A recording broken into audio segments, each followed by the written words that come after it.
দর্শক, আজ আমরা দেখব উত্তরবঙ্গের মধ্যে শিক্ষানগরী হিসেবে পরিচিত সবচেয়ে পরিচ্ছন্ন যে নগরী, সবচেয়ে পরিচ্ছন্ন যে শহর সেটি হচ্ছে রাজশাহী শহর। আমরা দেখলাম রাজশাহী রুয়েটের গেট থেকে আমরা তালাইমারের দিকে আমাদের যাত্রা শুরু করলাম। আপনারা জানেন যে রাজশাহী বিশ্ববিদ্যালয় এবং রুয়েট পাশাপাশি অবস্থিত।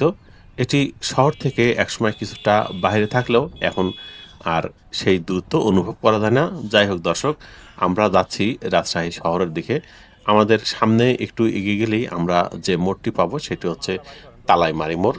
রাজশাহী শহরের ব্যস্ত যে কয়েকটি পয়েন্ট আছে তার মধ্যে এই তালাইমারি মোড় কিন্তু অত্যন্ত গুরুত্বপূর্ণ এবং ব্যস্ত একটি পয়েন্ট। দর্শক, আমরা চলে এসেছি সেই তালাইমারি পয়েন্টে।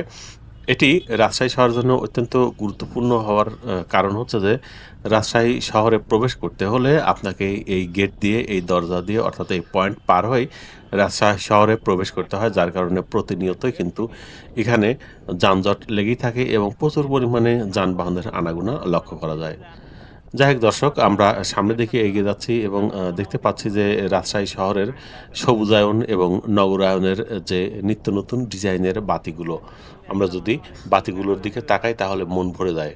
বাংলাদেশে এই নতুন সংযোজন এইরকমভাবে সুন্দর সুন্দর লাইটিং করে নগরকে সুসজ্জিত করার প্রয়াস, সেই সঙ্গে রাস্তার মাঝখান দিয়ে যে ডিভাইডার আছে সেখানে কিন্তু এই যে আমরা দেখতে পাচ্ছি সবুজায়নের প্রকল্প, বিভিন্ন ধরনের লতা গুল্ম এবং ফুলের গাছ লাগিয়ে শহরের সৌন্দর্য বৃদ্ধি করা হয়েছে।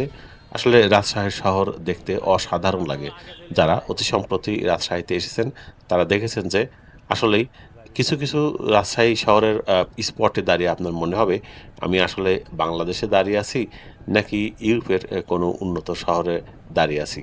এমনভাবে সুন্দরভাবে এই শহরটিকে সাজানো হয়েছে। আমরা এখন এগিয়ে যাচ্ছি ভদ্রা মোড়ের দিকে। আমাদের ডান পাশে আছে রুয়েটের বাউন্ডারি ওয়াল আপনারা দেখতে পাচ্ছেন এবং বাম পাশে এদিকে রাজশাহী প্রধান শহর। আমরা এখন এগিয়ে যাচ্ছি ভদ্রা মোড়ের দিকে।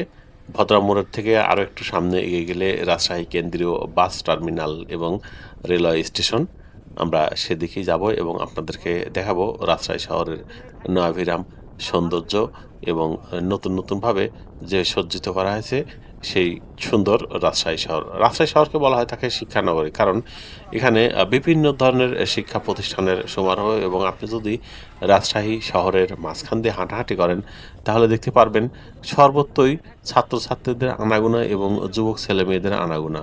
এখানে প্রচুর পরিমাণে শিক্ষা প্রতিষ্ঠান গড়ে উঠেছে, সরকারি বেসরকারি। যেমন আছে রাজশাহী বিশ্ববিদ্যালয়, বাংলাদেশের দ্বিতীয় সর্ববৃহৎ বিদ্যাপীঠ, আছে রুয়েট, আছে রাজশাহী মেডিকেল কলেজ সহ আরও অনেক শিক্ষা প্রতিষ্ঠান। সেই সঙ্গে চিকিৎসার ক্ষেত্রেও আছে রাজশাহীর একটি সুনাম। উত্তরবঙ্গের মধ্যে চিকিৎসা ক্ষেত্রে সবচেয়ে গুরুত্বপূর্ণ জায়গা হচ্ছে রাজশাহী। সমস্ত উত্তরবঙ্গের মানুষই এই রাজশাহী থেকে তারা তাদের চিকিৎসা নিয়ে থাকেন, যার কারণে এই চিকিৎসা সংক্রান্ত কাজেও প্রতিদিন কিন্তু হাজার হাজার মানুষ এই রাজশাহীতে আগমন করে থাকেন। সব মিলিয়ে বর্তমানে রাজশাহী একটি ছিমছাম, সুন্দর, পরিষ্কার পরিচ্ছন্ন নগরী। এই শহরে প্রথমে ঢুকলে যে জিনিসটা আপনার চোখে পড়বে তা হলো পরিচ্ছন্ন রাস্তা, কোলাহল কম আর এক ধরনের শান্ত পরিবেশ। বিশ্ববিদ্যালয়ের ক্যাম্পাস, সবুজ গাছপালা আর শান্ত পরিবেশ সব মিলিয়ে ছোট্ট একটি শহর। এখানে প্রতিদিন হাজার হাজার শিক্ষার্থীর স্বপ্ন নিয়ে পথ চলা শুরু করে। শুধু শিক্ষা নয়, রাজশাহী বিখ্যাত তার প্রাকৃতিক সৌন্দর্যের জন্য। বিশেষ করে পদ্মার পাড়, এটি রাজশাহী শহরের প্রাণ। বিকেলের সময় এলেই দেখা যায় মানুষ হাঁটছে, কেউ বসে গল্প করছে, আবার কেউ উপভোগ করছে সূর্যাস্তের মনোমুগ্ধকর দৃশ্য। যখন সূর্য ধীরে ধীরে নদীর বুকে হারিয়ে যায় তখন পুরো আকাশ লাল কমলা রঙে রঙিন হয়ে ওঠে, যা সত্যি দেখার মতো। রাজশাহী শহরের আরও একটি বড় পরিচয় হলো আম। বাংলাদেশের সেরা আমগুলি এই রাজশাহীতেই পাওয়া যায়। গোপালভোগ, হিমসাগর, ল্যাংড়া, এই নামগুলো সাথে আমরা সবাই পরিচিত। এছাড়াও রাজশাহী শহরে আরও একটি পরিচিতি আছে সিল্কের জন্য। এখানকার তৈরি সিল্কের শাড়ি দেশের পাশাপাশি বিদেশেও জনপ্রিয় এবং রপ্তানি হয়ে থাকে। দর্শক, শহরের ভিতর দিয়ে চলতে চলতে আপনি দেখতে পারবেন ছোট দোকান, বড় দোকান, আধুনিক স্থাপনা, পুরনো ঐতিহ্যের এক সুন্দর সংমিশ্রণ। আর সবচেয়ে বড় যে জিনিসটা সেটা হচ্ছে এখানকার মানুষ খুবই শান্ত, ভদ্র, অমায়িক। এখানকার জীবনযাত্রা অন্য শহরের তুলনায় অনেকটাই নিরিবিলি। এই শহরের আরেকটা বিশেষ দিক হলো আপনি এখানে একই সাথে শহর আর গ্রামের সুবিধা এবং শান্তি দুটোই উপভোগ করতে পারবেন। রাজশাহী শুধু একটি শহর নয়, একটি অনুভূতি। এখানে এলেই জীবন একটু ধীরে চলে, একটু বেশি শান্ত, একটু বেশি সুন্দর। যাই হোক দর্শক, পরিশেষে বলব, একবার ঘুরে দেখার মতো শহর এই রাজশাহী শহর। আপনি এখানে এলে খুঁজে পাবেন শান্তি, সৌন্দর্য এবং স্বপ্ন। ভিডিওটি ভালো লাগলে লাইক দিন, কমেন্ট করেন, আপনার মতামত জানাবেন। আর রাজশাহীতে এসে থাকলে আপনার অনুভূতি কেমন ছিল অবশ্যই লিখে জানাবেন। ধন্যবাদ, সবাই ভালো থাকবেন।